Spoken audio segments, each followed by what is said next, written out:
Hi guys, and welcome to another edition of the General Jerry channel. SmackDown is in meltdown right now over the ratings, ladies and gentlemen, has dramatically fallen over the last 2 weeks. So this comes courtesy of WhatCulture.com. The television viewership numbers have come in, and the USA Network has lost over 4,000 views compared to its audience it drew on their first show last week.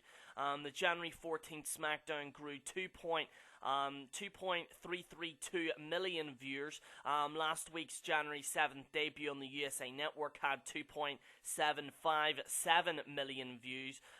While the roster of the show was thin this week due to half of the WWE crew going to India for an event tour, I'm not sure how much of that fact can be used as an excuse. This comes as a big drop in viewership this week. It's not as though the average fan knew who was and was not going to be on show going into the broadcast on Thursday evening. This week's SmackDown featured Del Rio winning the US Championship back just 3 days after Kalisto won the belt on Raw. Well, actually, just 1 day later, as the show was taped on Tuesday. The main event of the show was Kevin Owens and Sheamus wrestling Dean Ambrose and Neville in a double countout finish. WWE hoped to improve the importance of SmackDown as a crucial show in their storylines while it moved to the USA Network. Despite championship change on the show this week, SmackDown still came off as afterthought rather than a must-see television. The viewership numbers this week reflect that belief. SmackDown finished as the 6th most watched show on cable television Thursday night, trailing the Republican political debate, and also following the debate, the Riley Factor, and 2 NBA baseball games. The show drew a final cable broadcasting of just 1.68. This was also down from last week's show, which drew 1.93. That is not that good, ladies and gentlemen. In fact, that's actually horrible. Why is this happening? Well, first of all, they've moved to a network. Some people might be unsure. A casual viewer that watches SmackDown might not know.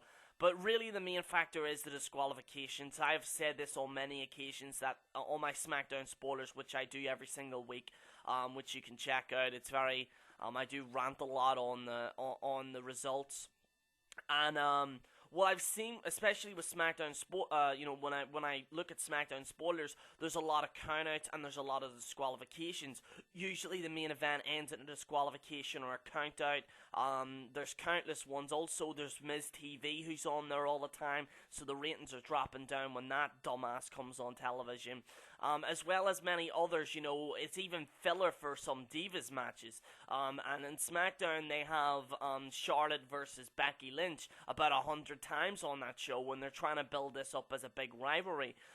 What I think is that SmackDown should be a gateway show to Raw, but doing disqualifications and countouts is not the answer. They need clean, decisive victories over people to get over on Raw. And that's what I think that they should do. That's what SmackDown was before. If you bear in mind, the last time SmackDown, in my opinion, was irrelevant was when The Undertaker was there, and also when Edge was there, unfortunately, when he retired. I will say this once, and I will say this again. When Edge left SmackDown, ratings dropped because there was no incentive for SmackDown, and I think when Edge left, then shit went down the panner. Randy Orton as well was exclusively on SmackDown, and that lasted as long as... Well, it didn't really last that long. Randy Orton won the World Heavyweight Championship, but this was back before the WWE World Heavyweight Championship. I think if they want viewership to boost, I think that they should have 2 established rosters, one on Raw and one on SmackDown. That's what I think that they should do. Almost create a brand extension, as it were, but not having the rivalry between the two. Like the last time they had rivalry saying, oh, who's going to be on Raw, who's going to be on SmackDown. I really do miss the draft as well. I think that was something that people look forward to. Now we've got the fucking slammies and shit, and nobody gives a damn about that horse shit. Honestly, though, I think SmackDown's ratings are going to continue to fall because, I find it very hard to struggle to watch it because I have to watch it after I do SmackDown spoilers to make sure all the results are in. The sources I use are very, very accurate, so I don't really have much of a problem there. But in terms of SmackDown itself, I think there's just too many disqualifications and countouts.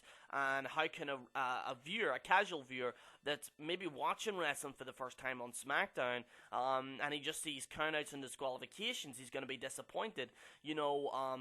I mean, Raw itself is a little bit irrelevant now. I mean, you could literally watch the first Raw after the pay-per-view, then watch the last Raw, then the pay-per-view, and then you'll know what the story is.